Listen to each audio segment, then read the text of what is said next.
Botswana SADC Gender in association with UNFPA, Gender Equality by 2015, Gender Links and BALA held a protocol summit that ran for 2 days under the theme 50-50 by 2015 and demanding a strong post-2015 agenda.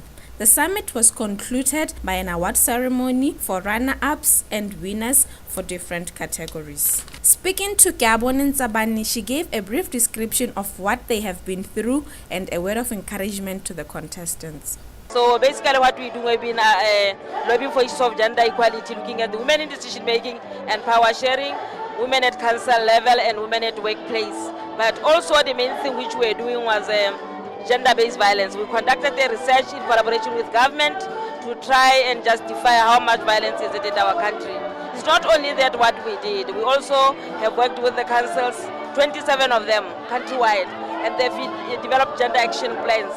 So the activity we are in today was one part of that process to say what are they doing with the action plans they've developed. Are they doing something with those plans?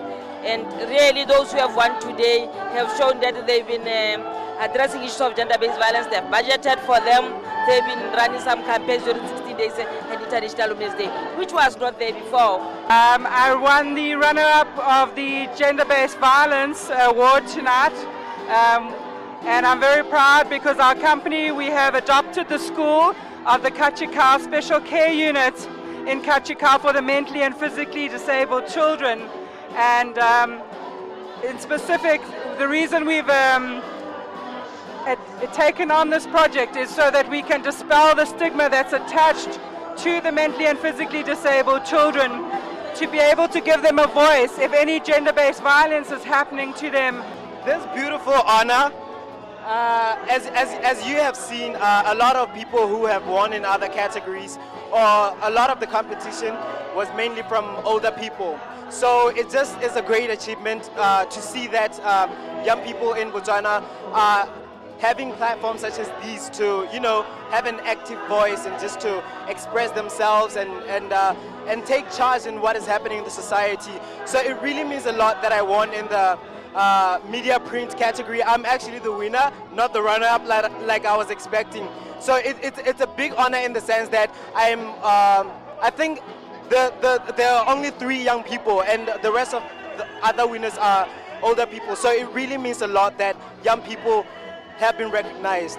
I was a judge doing 3 categories. The first one being women's rights, the second one being climate change, and the third one being emerging entrepreneurs. Under emerging entrepreneurs, we're actually looking at those women who are new in the business.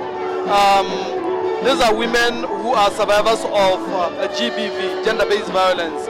And we're actually looking at the scripts and looking at the projects that they are doing in order for them to emerge out of GBV.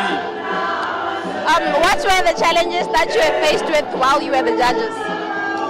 Well, I think first and foremost, one would want to talk about really the enthusiasm that actually we saw from the contestants, that they could actually tell us what they were doing in their respective places of operations. I think generally it was quite exciting. The dinner was concluded by the handing over of the newly published Barometer Botswana book, which the head of SADC Gender Unit, Magdalene Madibela, handed over to different organizations. They also bidded farewell to the retiring country manager, Ms. Kiabone Ntsabane, who has been with the Gender Links for the past 10 years and was indeed happy to announce her departure.